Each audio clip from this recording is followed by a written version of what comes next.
Stormy night, guys. One of my favorite Chinese movies, Shanghai 13. Shanghai 13.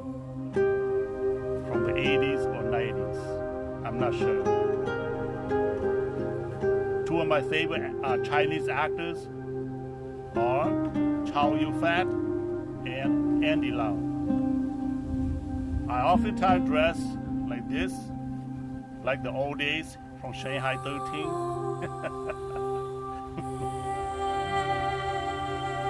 Anyway, beware a stormy dark night. When you get out of your house, make sure you put $1 bill, $20 bills on your table, or hang a $20 bills by your door before you leave, so you know when the thief comes in.